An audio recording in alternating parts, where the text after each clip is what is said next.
মালদার বৈষ্ণবনগরে বিএসএফ সীমান্তে কাটা তার দিতে গিয়ে বাধার মুখে পড়ে। বাংলাদেশের উদ্বুদ্ধ পরিস্থিতির মধ্যে মালদার ভারত ভূখণ্ডকে বিতর্কিত এলাকা বলে দাবি করেছে বাংলাদেশ।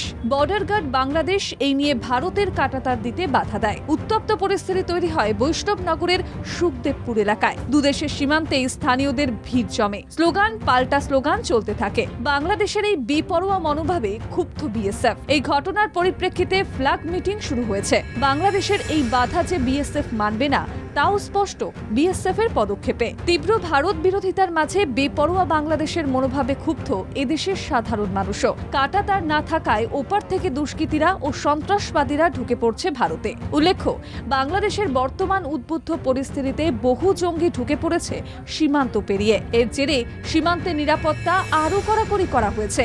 ভারত ও বাংলাদেশের মধ্যে যেসব এলাকায় কাটাতারের বেড়া দেওয়া নেই সেই এলাকাতেও এবার কাটাতারের বেড়া দিতে উদ্যোগ নেওয়া হয়েছে। আর সেই বেড়া দিতে গিয়েই বাধার মুখে পড়তে হয়েছে মালদার বৈষ্ণবনগরের সুখদেবপুর এলাকায়।